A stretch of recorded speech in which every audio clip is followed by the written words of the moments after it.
ಇಷ್ಟು ಹೊತ್ತು ನೀವು ಅಪ್ಪನ ಬೇರೆ ಬೇರೆ ಆಯಾಮ ನೋಡಿದ್ರಿ. ಈ ಎಲ್ಲ ಆಯಾಮಗಳ ಮಧ್ಯೆ ನನ್ನನ್ನು, ನನ್ನ ತಂಗಿಯನ್ನು ನೋಡ್ತಾ ಇದ್ದೀರಿ ನೀವು. ಒಂದು ಅಪ್ಪನ ಆಟದ ಭಾಗ, ಇನ್ನೊಂದು ಅಪ್ಪನ ಪಾಠದ ಭಾಗ. ಈ ಆಡು ಮತ್ತು ಪಾಡು ಎರಡನ್ನೂ ನೀವು ಗಮನಿಸಿದ್ದೀರಿ. ಯೋಚನೆ ಮಾಡ್ತಾ ಇದ್ದೆ ನಾನು, ಎಷ್ಟು ಬಿಡು ಬೀಸಾಗಿ ಬಯಲಲ್ಲಿ ಆಟ ಆಡ್ಲಿಕ್ಕೆ ಬಿಟ್ಟಿದ್ದಾರಲ್ಲ ಅಪ್ಪ ನನ್ನನ್ನು ಅಂತ. ನಾನು ಈಗಲೂ ಆಟ ಆಡ್ತಲೇ ಇದ್ದೆ. ಆದರೆ ಅವರ ಭರವಸೆ ಒಂದಿತ್ತಲ್ಲ, ಮತ್ತು ಆ ಭರವಸೆಯ ಕಣ್ಣಿನೊಳಗೊಂದು ನಿರಂತರ ಕಾಯುವ ಯಾವುದೋ ಒಂದು ತಾನು ಕಾಯ್ದು ನಡೆಸಲೇಬೇಕು ಅನ್ನುವ ಸಂಕಲ್ಪದ ಹಾಗೆ ಏನೋ ಒಂದಿತ್ತಲ್ಲ.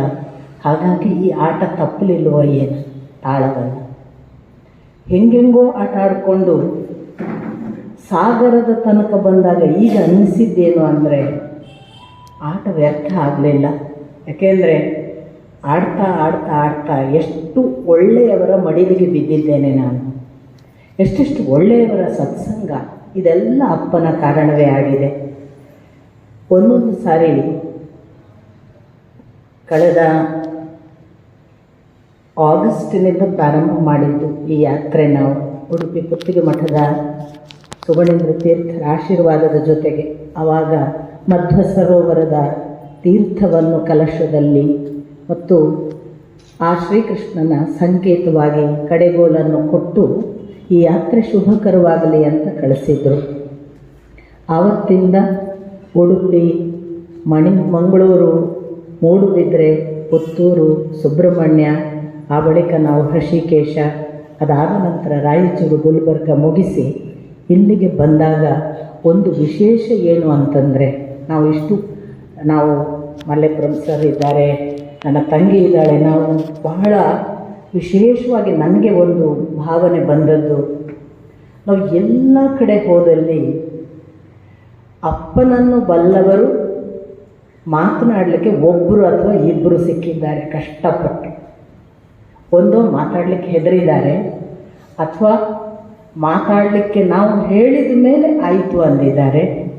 ಇನ್ನು ಕೆಲವರು ಇಲ್ಲ ನಾವು ಬರಲ್ಲ ಅಂತ ತಾವು ಅಲ್ಲೇ ಹಿಂದಿನ ಕುರ್ಚಿಯಲ್ಲೇ ಕೂತ್ಕೊಳ್ತೇನೆ ಅಂತ ಮಾತಾಡದೆ ಉಳಿದಿದ್ದಾರೆ. ಸಾಗರದಲ್ಲಿ ಮಾತ್ರ ಅನರ್ಘ್ಯ ರತ್ನಗಳ ಹಾಗೆ ಇಷ್ಟು ಜನ, ಇದು ಬಹಳ ವಿಶೇಷ ಅಂತ ನನಗೆ ಅನ್ನಿಸ್ತು. ಮತ್ತು ನನಗಿದೊಂದು ದಾಖಲಾತಿ ಆಗಬೇಕಿತ್ತು ಅಂತ ತುಂಬ ಅನ್ನಿಸ್ತು. ಅದಕ್ಕಾಗಿ ನಾವು ಅದನ್ನು ದಾಖಲಾತಿ ಪ್ರಯತ್ನ ಕೂಡ ಮಾಡಿದ್ವಿ. ಏಕೆಂದರೆ 11 ಜನ ಬೇರೆ ಬೇರೆ ಆಯಾಮದಿಂದ ಅಪ್ಪನನ್ನು ನೇರ ಸಂಪರ್ಕಕ್ಕೆ ಬಂದವರು. ಒಂದೊಂದು ದೃಷ್ಟಿಕೋನದಿಂದ ಅಪ್ಪನನ್ನು ನಮ್ಮ ಮುಂದೆ ತೆರೆದಿಟ್ಟಾಗ ಮಕ್ಕಳಿಗೆ ಅಪ್ಪ ಕಾಣಿಸೋದೇ ಇಲ್ಲ. ಅಪ್ಪ ಕಾಣಿಸೋದು ಅಪ್ಪ ಮಾತ್ರ. ಮಕ್ಕಳಿಗೆ ಕಾಣಿಸದೇ ಇರುವ ಅಪ್ಪನನ್ನು, ಅಥವಾ ಮಕ್ಕಳು ಎಷ್ಟು ಅರ್ಥ ಮಾಡಿಕೊಂಡ್ರೂ ಅರ್ಥವಾಗದೆ ಉಳಿಯುವ ಅಪ್ಪನನ್ನು ನೀವೆಲ್ಲ ತೋರಿಸಿದ ಧನ್ಯತೆಗೆ ನಾವು ಏನು ಹೇಳ್ಬೋದು ಮಕ್ಕಳಾಗಿ. ನಮ್ಮ ಆಟವನ್ನು ಇಷ್ಟು ಪ್ರೀತಿಯಿಂದ ಸಹಿಸಿಕೊಂಡು ನಮಗಿಷ್ಟು ಒಳ್ಳೆಯ ಊಟ ಕೊಟ್ಟಿದ್ದೀರಲ್ಲ ಅಂತ ಮಣಿಬೇಕು ಅಷ್ಟೇ. ಅಷ್ಟು ಸುಂದರವಾಗಿ ಮತ್ತು ಅಷ್ಟು ಶ್ರದ್ಧೆಯಿಂದ ಪ್ರತಿಯೊಬ್ಬರೂ ಕೂಡ ಆ ಮಾತಿನ ಅಪ್ಪನ ವ್ಯಕ್ತಿತ್ವಕ್ಕೆ ಎಲ್ಲೂ ಚ್ಯುತಿ ಬರುವುದಿಲ್ವಾ, ಬರಬಾರ್ದು, ಬಂದರೆ ಏನಾದರೂ ಆದೀತ ಅಂತ ಪಾಪ ಒಬ್ಬ ಹಿರಿಯರಾದ JS ಭಟ್ಟರಂಥವರು ಕೂಡ ನನ್ನ ಮಾತು ಏನಾದರೂ ಅಪಚಾರವಾದರೆ ಕ್ಷಮಿಸಿ ಅಂತ ಕೇಳಿ ಮಾತನಾಡ್ತಾರೆ ಅಂತಂದರೆ ಅಪ್ಪನ ವ್ಯಕ್ತಿತ್ವದ ಜೊತೆಗೆ ಎಷ್ಟು ತಮ್ಮನ್ನು ತಳಕು ಹಾಕ್ಕೊಂಡಿದ್ದಾರೆ ಮತ್ತು ಆ ವ್ಯಕ್ತಿತ್ವ ಅವರ ಒಳಗೆ ಹೇಗೆ ರಿಫ್ಲೆಕ್ಟ್ ಆಗ್ತಿದೆ ಅದೆಲ್ಲವೂ ಅಲ್ಲಿ ಕೂತ್ಕೊಂಡು ಅನುಭವಿಸ್ತಾ ಇದ್ದೆ. ಸಾಕ್ಷಾತ್ ಹೇಳೋದು ವಾಸ್ತವಿಕ. ನಾವು ಬೇರೆ ಬೇರೆ ಕಡೆ ಮಾಡುವಾಗ ತಾವಾಗಿ ಎಲ್ಲ ನಾವು ಮಾಡ್ತೇವೆ ಅಂತ ನಮಗೆ ಪ್ರತಿಸ್ಪಂದಿಸಿದರು. ಇಲ್ಲಿ ಆಗಲೇ ನನಗೆ ಸಾಗರ ಒಂದು ಕುಟುಂಬವಾಗಿ ನನ್ನವರಾಗಿ ಸತ್ಯನಾರಾಯಣ ಭಟ್ರು ಇರ್ಬೋದು, ದಂತಿ ಅಣ್ಣ ಇರ್ಬೋದು, ಅಥವಾ ಅಶ್ವಿನಿ ಅಣ್ಣ ಇರ್ಬೋದು, ಎಲ್ಲ ನಮ್ಮ ಕುಟುಂಬವಾಗಿ ನನ್ನ ಜೊತೆಗಿದ್ದರು. ನಾನು ಇಲ್ಲಿ ಬಹಳ ಆಗಲೇ ನನ್ನ ಗುರುಗಳಾದ ಮಲ್ಲೇಪುರಂ ಸರ್ ಹೇಳಿದ ಹಾಗೆ ಈ ನೆಲಕ್ಕೊಂದು ವಿಶೇಷವಾದ ಯಾವುದೋ ತರಂಗ ಅದು ಪ್ರಸರಿಸುವ ಹಾಗೆ, ಸೆಳೆಯುವ ಹಾಗೆ ಆವೃತವಾಗಿದೆ. ಅದರಲ್ಲೇನು ನಿಸ್ಸಂದೇಹ. ಅಂಥದ್ದೊಂದು ಆವರಣದ ಒಳಗೆ ಕೂತು ಎಷ್ಟೋ ದಿನ ನಾನು ನಿಮ್ಮ ಜೊತೆಗೆ ಇದ್ದದರ ಪರಿಣಾಮವಾಗಿ ನಾನು ಶುಂಠಿ ಸತ್ಯನಾರಾಯಣ ಭಟ್ರಲ್ಲಿ ಯಾಕೆ ಕೇಳಲೇಬೇಕು ಅಂದರೆ ಬಹುಶಃ ಅಪ್ಪನ ಕಾರ್ಯಕ್ರಮವನ್ನು ಇಷ್ಟು ಪ್ರಾಚೀನ ಕಾಲದಿಂದ ಮಾಡಿಕೊಂಡು ಬಂದವರು ಅವರೇ ಅಂತ ಹೇಳುವಷ್ಟು ಅದು ನಮಗೆ ಗೊತ್ತಿರುವ ವಿಷಯ. ಮತ್ತು ಹೀಗೆ ಹಳೇ ಕಾಲದಿಂದ ಮಾಡಿಕೊಂಡು ಬಂದವರು ಇದ್ದಿರಬಹುದು, ಅವರು ಈಗ ಇಲ್ಲ. ಆದರೆ ನಮಗೆ ಸತ್ಯಣ್ಣ ಹಾಗೆ ಮಾಡಿಸಿಕೊಂಡು ಬಂದು ಈಗಲೂ ನಮ್ಮ ಕಣ್ಣು ಮುಂದೆ ನಿಂತು ಅದನ್ನು ಹೇಳಬಲ್ಲ ಒಂದು ವಿಶೇಷ ಪ್ರಭಾವಳಿಯಾಗಿ ಇದ್ದಾರೆ. ಎಲ್ಲರನ್ನೂ ಕೂಡ ಹೃದಯದೊಳಗಿಟ್ಟು ಪೂಜನೀಯ ಭಾವದಿಂದ ವಂದಿಸುವುದಷ್ಟೇ ನನ್ನ ಕೆಲಸ. ಯಾಕೆಂದರೆ ನಾನು ಉಮಾಕಾಂತ್ ಭಟ್ರು ಮಾತನಾಡಿದರು, ಅದು ಅವರಿಗೆ ಬನ್ನಂಜೆ ಗೋವಿಂದಾಚಾರ್ಯ ಪುರಸ್ಕಾರ. ಬನ್ನಂಜೆ ಗೋವಿಂದಾಚಾರ್ಯರು ಬದುಕಿರುವಾಗ ಅಪ್ಪ ಹೇಳಿ, ಮಲ್ಲೇಪುರಂ ಸರು, ಉಮಾಕಾಂತ್ ಭಟ್ಟು ಮತ್ತು ಎಚ್ ವಿ ನಾಗರಾಜರಾವ್ 3 ಜನ ನಮ್ಮ ಬನ್ನಂಜೆ ಪುರಸ್ಕಾರದ ಆಯ್ಕೆ ಸಮಿತಿ ವಾಸ್ತವಿಕ. ಆದರೆ ಅಪ್ಪ ಒಂದು ವರ್ಷ ಇಲ್ಲ, ಈ ವರ್ಷ ನೀವು ಬೇರೆಯವ್ರನ್ನ ಆಯ್ಕೆ ಮಾಡೋದು ಬೇಡ, ಉಮಾಕಾಂತ್ ಭಟ್ರಿಗೆ ಕೊಡಬೇಕು ಅಂತ ಹೇಳಿ ಕೊಡಿಸಿ ಅಪ್ಪನ ಉಪಸ್ಥಿತಿಯಲ್ಲಿ ಬನ್ನಂಜೆ ಪುರಸ್ಕಾರ ತೆಗೆದುಕೊಂಡವರು ಅಪ್ಪನನ್ನು ಎಷ್ಟು ಸುಂದರವಾಗಿ ಅವರ ಎತ್ತರವನ್ನು, ಅವರ ಆಳವನ್ನು, ಅವರ ವಿಸ್ತಾರವನ್ನು ಕಟ್ಟಿಕೊಟ್ರಲ್ಲ. ನನಗೆ ಅನ್ನಿಸ್ತಿತ್ತು, ನಾನು ಆಗ ಹೇಳಿದ ಹಾಗೆ ನಮಗೆ ಅಪ್ಪ ಮಾತ್ರ ಕಂಡಿದ್ದಾರೆ, ಅಪ್ಪನ ಇನ್ನೊಂದು ಮುಖ ಕಾಣಿಸಲಿಕ್ಕೆ ನಿಮ್ಮಂಥವರೇ ಬೇಕು. ಹಾಗಾಗಿ ನಾವು ಬಂದದ್ದು ನಾವು ಕಾರ್ಯಕ್ರಮ ಮಾಡಲಿಕ್ಕಲ್ಲ, ಮಕ್ಕಳಾಗಿ ಅಪ್ಪನನ್ನು ತಿಳಿಯದೇ ಇರುವ ಎಷ್ಟೋ ಕೊರತೆ ನಮ್ಮಲ್ಲಿ ಇನ್ನೂ ಇದೆಯಲ್ಲ, ಅಂಥದನ್ನೆಲ್ಲ ನೀವು ಹೋಗಲಾಡಿಸಬೇಕು, ನೀವು ತೋರಬೇಕು. ನೀವು ಅವರ ಬೆಳಕಿನ ಎಷ್ಟೊಂದು ಆಯಾಮಗಳನ್ನು ಪಡೆದಿದ್ದೀರಲ್ಲ, ಅದನ್ನು ನಮಗೆ ಉಣಿಸಿದರೆ ಬಹುಶಃ ನಾವು ಅವರ ಮಕ್ಕಳಾಗಿ ಹುಟ್ಟಿದ್ದಕ್ಕೆ ಸಾರ್ಥಕವಾದೀತು ಅಂತ ನಾನು ಭಾವಿಸ್ತೇನೆ. ಅಂಥದ್ದೊಂದು ಮಕ್ಕಳ ಬದುಕನ್ನು ಸಾರ್ಥಕಗೊಳಿಸುವ ಹಾಗೆ ಇವತ್ತು ಯಾರು ಮಾತಾಡಿದ್ರಲ್ಲಿ ಏನು ಅಪ್ಪನ ಆಯಾಮಗಳಿಲ್ಲ. ನನಗೆ ಪೇಜಾವರ ಶ್ರೀಗಳ ಮಾತು ನೆನಪಾಗ್ತಿತ್ತು. ಪೇಜಾವರ ಶ್ರೀಗಳು ಹೇಳ್ತಿದ್ರು, ದಕ್ಷಿಣ ಕನ್ನಡಕ್ಕೆ ಬಂದವರು 2 ಸಂಗತಿಗಳನ್ನು ಮರೆಯದೆ ನೋಡಲೇಬೇಕು. ಒಂದು ಆಳವಾದ ಸಮುದ್ರ ಮತ್ತು ಎತ್ತರವಾದ ಸಹ್ಯಾದ್ರಿ ಬೆಟ್ಟ. ಒಂದೊಮ್ಮೆ ಎರಡನ್ನು ಒಟ್ಟಿಗೆ ನೋಡಬೇಕಾದ್ರೆ ಬನ್ನಂಜೆಯವರನ್ನು ನೋಡಬೇಕು ಅಂತ ಅದು ನನಗೆ ನೆನಪಾಗ್ತಿತ್ತು ಇಲ್ಲಿ ಕೂತಾಗ. ಯಾಕೆಂದರೆ ನಮಗೆ ಗೊತ್ತೇ ಇಲ್ಲ, ನಮಗೆ ಅವರು ತುಂಬ ಪ್ರೀತಿಯ ಅಪ್ಪ, ನಮ್ಮನ್ನು ಅವರು ತುಂಬ ಸಲುಗೆಯಿಂದ ಸ್ವಾತಂತ್ರ್ಯ ಕೊಟ್ಟು ಬೆಳೆಸಿದ್ದಾರೆ. ಹೇಗೆ ಬೇಕೋ ಹಾಗೆ ಬೆಳೆಯಿರಿ ಅಂತ ಬಿಟ್ಟಾಗಲೂ ಕೂಡ ಯಾವುದೋ ದೂರದಿಂದ ಕೃಪಾ ಕಟಾಕ್ಷವನ್ನು ಇಟ್ಟು ನಮ್ಮನ್ನು ಕಾಯ್ದ ಫಲವಾಗಿ ನಮಗೆ ನಿಮ್ಮಂಥ ಸತ್ಸಂಗ ಲಭ್ಯವಾಗಿದೆ. ಇಲ್ಲಾಂದರೆ ನಿಮಗೆ ನಾವು ಯಾರು, ನನಗೆ ನೀವು ಯಾರು? ಬನ್ನಂಜೆ ಗೋವಿಂದಾಚಾರ್ಯರ ಯಾವುದೋ ಒಂದು ಸೂತ್ರ ನನ್ನನ್ನು ನಿಮ್ಮಂಥವರ ಜೊತೆಗೆ, ನಿಮ್ಮನ್ನು ನಮ್ಮಂಥವರ ಜೊತೆಗೆ ಬೆಸೆಯುವ ಪುಣ್ಯ ಇದೆಯಲ್ಲ, ಅದು ನಮಗೆ ಅಪ್ಪ ಕೂಡ ಮಾಡಿದ ಪುಣ್ಯ. ಆ ಪುಣ್ಯವನ್ನು ನೀವು ಒಂದಿಷ್ಟು ನಿಮ್ಮ ಸಂಗ್ರಹ ಭಾಗವಾಗದೆ ನಮಗೆ ಧಾರೆ ಎರೀತಿರಲ್ಲ, ಆ ಪುಣ್ಯಧಾರೆಯ ಸ್ನಾನ ಆಗಿದೆ. ತುಂಬ ಸಂತೋಷಪಟ್ಟಿದ್ದೇನೆ ನಾನು. ನನಗೆ ನಿಜಕ್ಕೂ ಸಂಖ್ಯೆ ಕಡಿಮೆ ಅನ್ನಿಸಲಿಲ್ಲ. ಯಾಕೆಂದರೆ ಸಂಖ್ಯೆ ಅಲ್ಲ, ಇಲ್ಲಿರುವವರ ತಾದಾತ್ಮ್ಯ, ಅವರು ಅದರ ಒಳಗೆ ಕೂತು ಅಪ್ಪನನ್ನು ಅನುಭವಿಸ್ತಾ ಇರುವ ಭಾವ ಅದು ಎಷ್ಟು ಆಳವಾಗಿದೆ, ಎಷ್ಟು ಗಾಢವಾಗಿದೆ ಅಲ್ಲ. ಆ ಗಾಢ ಆಳ, ಅದರ ವಿಸ್ತಾರದಲ್ಲಿ ಸಂಖ್ಯೆ ನಗಣ್ಯ. ಮತ್ತು ಸಂಖ್ಯೆಯ ದೃಷ್ಟಿಯಿಂದ ಕೂಡ ಇದು ಯಾವ ಕಡಿಮೆಯ ಸಂಖ್ಯೆ ಅಲ್ಲ. ಅಕ್ಕ ಸೌಮ್ಯಕ್ಕ ಎಷ್ಟು ಭಾವಪೂರ್ಣವಾದರಲ್ಲ. ಆ ಮನೆಯ ಕೋಣೆ, ಅಲ್ಲಿ ಹೋಗಿ ಇದ್ದು ನಾನು ಒಂದು ವಾರ ಅಲ್ಲಿಯೇ ಇದ್ದು, ನಾನು ಸತ್ಯನಾರಾಯಣ ಭಟ್ಟರ ಆದೇಶದ ಮೇರೆಗೆ ಸಂಕಲನದ ಕಾರ್ಯಕ್ರಮ ಮಾಡುವಾಗ ಅಕ್ಕ ಹೇಳಿದ ಹಾಗೆ ನನ್ನನ್ನು ಅವರಿಗೆ ಬೆಸೆದದ್ದು ಯಾವುದು? ಮತ್ತದೇ ಅಪ್ಪನ ಬಾಂಧವ್ಯ, ಅದೇ ಸತ್ಯನಾರಾಯಣ ಭಟ್ಟರ ಆಗ್ರಹ. ಹಾಗಾಗಿ ಈ ಜ್ಞಾನಧಾರೆ ಒಂದು ಹಲವು ಒಳಿತುಗಳನ್ನು ಕೂಡಿಸ್ತಾ ಆ ಒಳಿತುಗಳೆಲ್ಲ ವಿಸ್ತಾರ ಆಗುವುದಕ್ಕೆ ಕಾರಣರಾಗ್ತಾರಲ್ಲ, ಅದು ಜ್ಞಾನಿಗಳು ಮಾಡುವ ಬಹಳ ದೊಡ್ಡ ಕೆಲಸ ಅಂತ ಕಾಣ್ತದೆ. ಅಪ್ಪ ಅಂಥದ್ದೊಂದು ಕೆಲಸ ಮಾಡಿ ಹೋಗಿದ್ದಾರೆ. ಅದರ ಪುಣ್ಯದ ಫಲವಾಗಿ ನಮಗೆ ನೀವೆಲ್ಲ ದೊರಕಿದ್ದೀರಿ. ನಾನು ಈಗಲೂ ನಿಮ್ಮ ಜೊತೆಗೆ ಹೇಳುವುದಿಷ್ಟೇ. ಸತ್ಯನಾರಾಯಣ ಭಟ್ರು ಮಾತನಾಡಿದರು. ಅವರಿಗೆ ನನ್ನ ಹತ್ರ ಅವರು 2-3 ದಿನದಿಂದ ಬೇರೆ ಬೇರೆ ಕಾರಣಕ್ಕೆ ಫೋನ್ ಮಾಡ್ತಾರೆ. ಅಪ್ಪ 2 ಕೈಯಲ್ಲಿ ಬರೀತಿದ್ರಲ್ಲ, ನಂಗೆ ಅದೊಂದು ನೆನಪಾಗಲಿಲ್ಲ, ಅದನ್ನು ಕೇಳಬೇಕು ನಿನ್ನನ್ನು. ಮತ್ತೊಂದು ದಿವಸ ಫೋನ್ ಮಾಡ್ತಾರೆ, ನಿನ್ನ ಆ 2ನೇ ಅಣ್ಣನ ಹೆಸರು ಹೇಳು, ಅವನು ಆ ಡಂಪ ಅಂತ ಅಪ್ಪ ಕರೆಯೋದು ಗೊತ್ತು, ಅವನು ಯಾರು? ವಿಜಯಭೂಷಣ ಅಲ್ವಾ? ಅಂದರೆ ಅದೆಲ್ಲ ಹೇಳಬೇಕು ಅಂತಿದ್ರು ಅವ್ರು, ಏನೇನೋ. ಆದರೆ ಭಾವುಕರಾಗಿ ಅವರಿಗೆ ಹೇಳಲಿಕ್ಕಾಗಲಿಲ್ಲ ಅಲ್ಲ. ಹೇಳದೇ ಉಳಿದದ್ದು ಅಪ್ಪನ ಕವಿತೆಯ ಸಂಕಲನದ ಹೆಸರು ಕೂಡ. ಅವರಿಗೆ ಗೊತ್ತು ಹೇಳದೇ ಉಳಿದದ್ದೇ ಉಳಿಯುವುದು ಅಂತ. ಅಂಥ ಭಾವುಕತೆಯನ್ನೆಲ್ಲ ಅಕ್ಕ ಕೂಡ ಎಷ್ಟು ಭಾವುಕರಾದರು. ಅಲ್ಲಿ ಕೂತು ನನಗೆ ಕೂಡ ಅದು ದುಃಖದ ಭಾಗವೇ. ನಾನು ಸ್ವತಃ ಅವರ ಮಾವ ಅಂತ ಯಾರನ್ನು ಇವರು ವಿವರಿಸಿದ್ರಲ್ಲ, ಆ ಮಾವ ಭಾವುಕರಾಗಿ ಕಣ್ತುಂಬಿ ಬಿಕ್ಕಿ ಬಿಕ್ಕಿ ಅಳುವುದನ್ನು ನಾನು ಕೂಡ ಕಣ್ಣಾರೆ ಕಂಡಿದ್ದೇನೆ ಅಪ್ಪ ಹೊರಡುವಾಗ. ಅದು ಹೇಗೆ ಇರ್ತಿತ್ತು ಅಂದರೆ ಈಗ ನನಗೆ ಅನಿಸೋದು, ಕೃಷ್ಣ ಹೊರಟಾಗ ಉದ್ಧವ ಅತ್ತ ಹಾಗೆ ಅಳುತ್ತಿದ್ರು ಅವರು. ನಾನು ಕಣ್ಣಾರೆ ಕಂಡಿದ್ದೇನೆ. ಮತ್ತು ಅವರ ಭಾವುಕತೆಯಲ್ಲಿ ಅವರಿಗೆ ಶಬ್ದಗಳಿಲ್ಲ, ಮಾತಿಲ್ಲ, ಅಳುವುದು ಮತ್ತು ಅಪ್ಪ ಕೂಡ ಅಳ್ತಾ ಹೋಗುವುದು. ಇದೆಲ್ಲ ಸಾಮಾನ್ಯ ಜನ್ಮದ ಪುಣ್ಯ ಅಲ್ಲ ಅಂತಲೇ ನನ್ನ ಸ್ಪಷ್ಟ ತಿಳುವಳಿಕೆ. ಇವತ್ತು ಅಶ್ವಿನ್ ಕುಮಾರ್ ಅವರು ತಾನಾಗಿ ಹೇಳಿದರು, ನಾನು ಕೂತು ಯೋಚನೆ ಮಾಡಿದ್ದೇ ಅದೇ ವಿಷಯವನ್ನು. ಒಬ್ಬ ಮಧ್ವ ಸಿದ್ಧಾಂತಕ್ಕಾಗಿಯೇ ತನ್ನ ಜೀವನ ಮುಡಿಪಿಟ್ಟವ ಅನ್ನುವಂತಹ ಕೆಲವು ಇನ್ವರ್ಟೆಡ್ ಕೊಮಾಸಿನ ವಿಶೇಷಣಗಳನ್ನು ಅಪ್ಪನಿಗೆ ಹೇಳ್ತಾ ಇರುವಂತಹ ಜನರಿರುವ ಕಾಲಘಟ್ಟದಲ್ಲಿ ಶಂಕರ ಮಠದಲ್ಲಿ ಅಶ್ವಿನಿ ಕುಮಾರ್ ಅವರು ಅಪ್ಪನ 90ರ ನಮನ ಮಾಡ್ತಾರೆ ಅಂದರೆ ಅಪ್ಪ ಯಾವ ವಿಸ್ತಾರದವರು ಅಂತ ಕೂಡ ಯೋಚನೆ ಮಾಡ್ತಾರೆ. ಅಪ್ಪ ಖಂಡಿತ ಒಂದು ಪಂಥಕ್ಕೆ, ಒಂದು ಮತಕ್ಕೆ ತನ್ನನ್ನು ಕಟ್ಟಿಕೊಳ್ಳದೆ ತಾನು ಎಲ್ಲರಿಗೂ ಸಂದವರಾದದ್ದರಿಂದಲೇ, ಮತ್ತು ಅಶ್ವಿನಿ ಕುಮಾರ್ ಅವರು ಹೇಳಿದ ಹಾಗೆ ಅಲ್ಲಿಯ ಮೂಲ ಗುರುಗಳು ಮತ್ತು ಇವರಿಗೆ ಅಂಥದೊಂದು ಸಂಕುಚಿತ ಭಾವವೇ ಇಲ್ಲವಾದ್ದರಿಂದ ಇದು ಎಷ್ಟು ಸುಂದರವಾಗಿ ವಿಶಾಲವಾಗಿ ಎಲ್ಲ ಕಡೆಗೆ ವ್ಯಾಪಿಸಿತಲ್ಲ. ಎಲ್ಲವನ್ನು ಕೂತು ಇವತ್ತು ಪ್ರಥಮ ಬಾರಿಗೆ ನನಗೆ ಇಷ್ಟು ಕೂತು ಅನುಭವಿಸಲಿಕ್ಕೆ ಸಾಧ್ಯ ಆಗೋದು. ಅದಕ್ಕೂ ಕಾರಣ ಹೇಳ್ತೀನಿ. ಆಯೋಜಕರು ಬೇರೆ ಬೇರೆ ಕಡೆ ನಾವು ಹೋಗಿದ್ದೇವೆ, ಯಾರದು ದೂರಲ್ಲ, ಅವರಿಗೇನೇನೋ ಭಯಗಳು. ಅವರು ಪದೇ ಪದೇ ನಮ್ಮನ್ನು ಕರೀತಾ ಅದು ಸರಿಯಾಯ್ತಾ ಇಲ್ವೋ, ಇದು ಸರಿಯಾಯ್ತಾ ಇಲ್ವಾ ಅಂತ ಕೇಳ್ತಾ ಇದ್ದದ್ರಿಂದ ನನಗೆ ಪೂರ್ತಿ ತನ್ಮಯಳಾಗಿ ಕಾರ್ಯಕ್ರಮ ನೋಡೋಕ್ಕಾಗಿರಲಿಲ್ಲ. ಇವತ್ತು ಪ್ರಥಮ ಬಾರಿಗೆ ಸಂಪೂರ್ಣ ಅಪ್ಪನ ಅಷ್ಟು ಆಯಾಮಗಳನ್ನು ಕೇಳುವುದಕ್ಕೆ ನೀವು ನಿಮ್ಮ ಆಯೋಜಕತ್ವದ ಒಂದು ಯಾವ ನಾವು ಪರ್ಫೆಕ್ಷನ್, ಎಕ್ಯುರೆಸಿ ಅಂತ ಹೇಳ್ತೀವಿ ಅದೆಲ್ಲವನ್ನು ಚೊಕ್ಕವಾಗಿ ಮಾಡಿದ್ದರಿಂದ ನಮಗೆ ನಿಶ್ಚಿಂತೆಯಿಂದ ಇಲ್ಲಿ ಕೂತು ನೋಡೋದಕ್ಕೆ ಸಾಧ್ಯ ಆಯಿತು.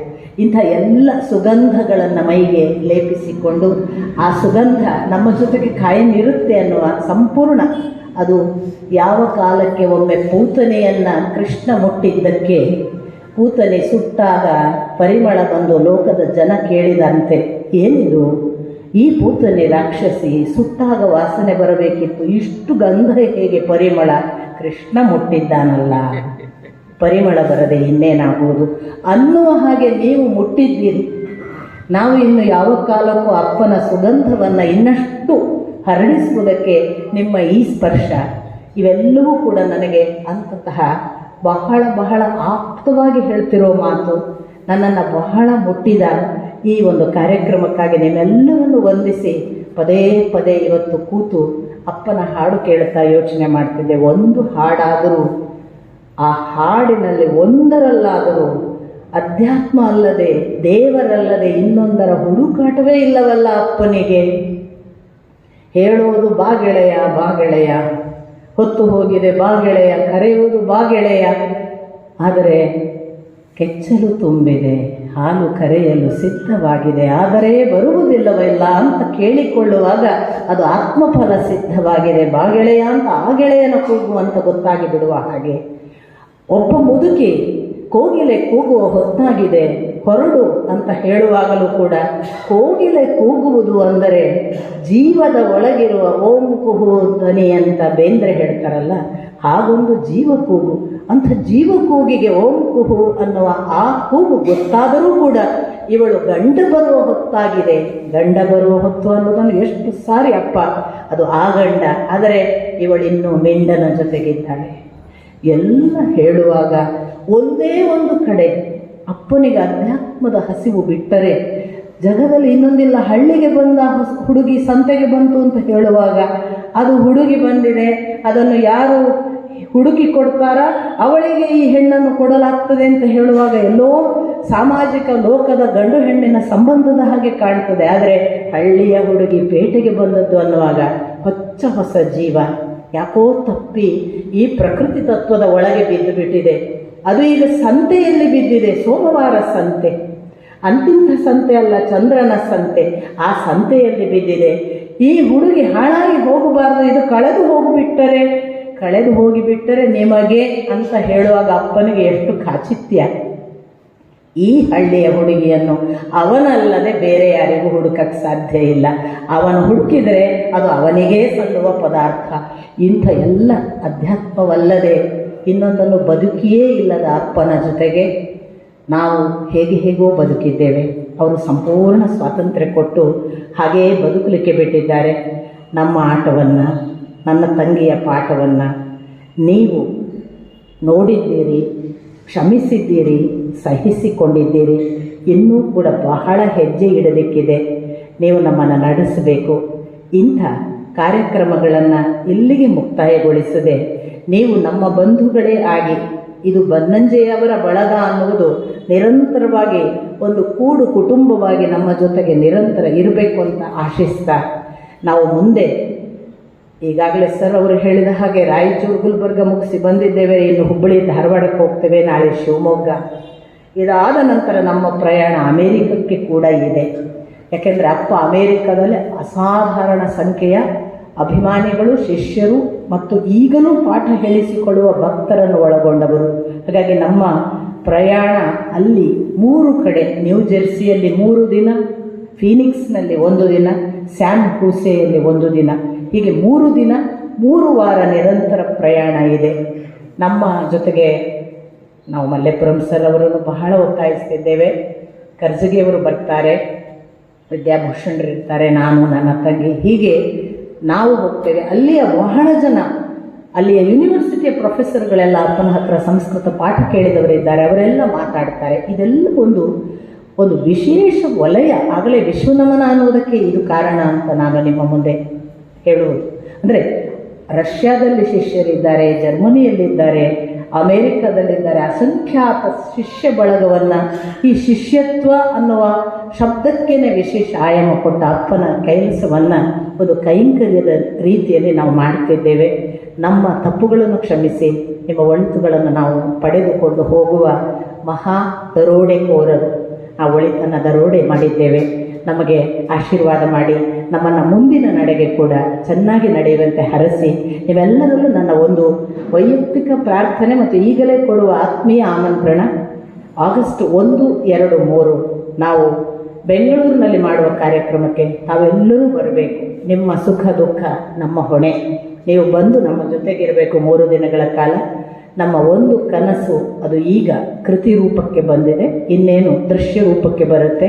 ಅಪ್ಪನ ಬಯೋಪಿಕ್ 2 ಗಂಟೆಯದ್ದು, ಅದು 3ನೇ ತಾರೀಕಿಗೆ, ಅದನ್ನು ಕೂಡ ನಾವು ಪ್ರಸ್ತುತಪಡಿಸ್ತೇವೆ. ಇದೆಲ್ಲದರ ಜೊತೆಗೆ ನೀವು ನಮ್ಮನ್ನು ನಡೆಸಿ, ನಮ್ಮ ಜೊತೆಗಿರಿ.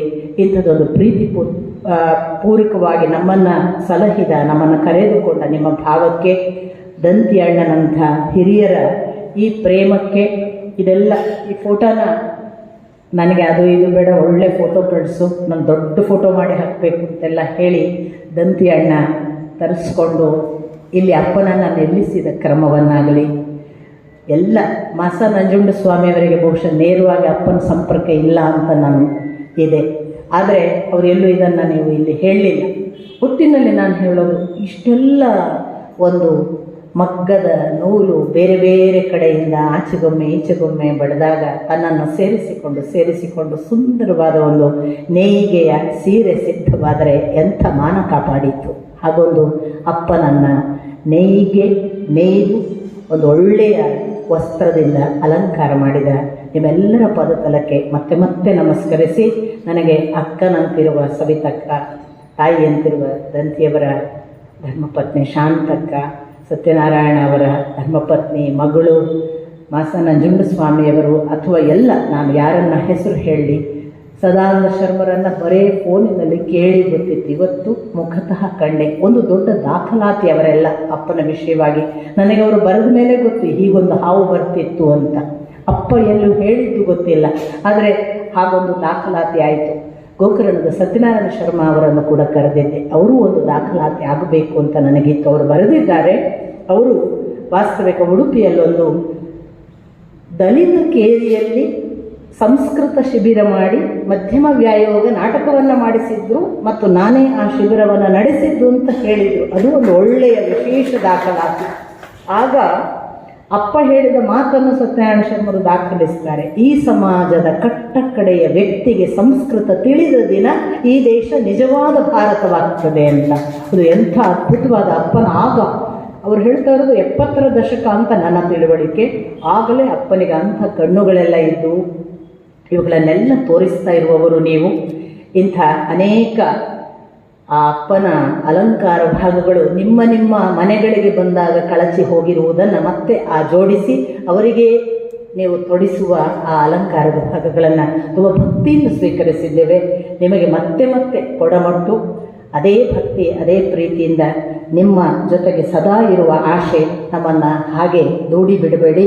ನಿಮ್ಮ ಮಡಿಲ ಶಿಶುವಾಗಿ ನಮ್ಮನ್ನು ನಿರಂತರ ಕಾಯಬೇಕು ಅಂತ ಪ್ರಾರ್ಥಿಸ್ತಾ ಇಡೀ ಬನ್ನಂಜೆ ಗೋವಿಂದಾಚಾರ್ಯ ಪ್ರತಿಷ್ಠಾನದ ಪರವಾಗಿ ನಮ್ಮ ಜೊತೆಗೆ ಇರುವ ಸದಾ ಪಿತೃ ಸದೃಶ ಮಾರ್ಗದರ್ಶಕ ಗುರು ಎಲ್ಲವೂ ಆಗಿರುವ ನನ್ನ ಗುರುಗಳಾದ ಮಲ್ಲೇಪುರಂ ಅವರು ಮತ್ತು ನನ್ನ ತಂಗಿ ಕವಿತಾ, ಹಾಗೆ ನಮ್ಮ ಇಬ್ಬರು ಟ್ರಸ್ಟಿಗಳು ಯದುನಾಥ್ ಹಾಗೂ ಬದ್ರಿನಾಥ್ ಅನ್ನುವ ನಮ್ಮ ಅವಿಭಾಜ್ಯ ಅಂಗ ಎಲ್ಲರ ಪರವಾಗಿ ನಿಮಗೆ ಬಹಳ ಬಹಳ ಏನು ಅಂದರೆ ಋಣಪೂರ್ವಕ, ಯಾಕಂದರೆ ಇನ್ನೂ ನನಗೆ ಋಣ ಇದೆ ನಿಮ್ಮದು ಅಂತ ನನಗೆ ಅನ್ನಿಸ್ತು. ಅಂಥ ಋಣವನ್ನು ನಾನು ಹೊತ್ತುಕೊಂಡು ನಿಮಗೆ ಬಹಳ ಭಕ್ತಿಯಿಂದ ಮತ್ತೆ ಮತ್ತೆ ನಮಿಸಿ ವಂದನೆಗಳನ್ನು ಹೇಳ್ತೇನೆ. ಧನ್ಯವಾದ.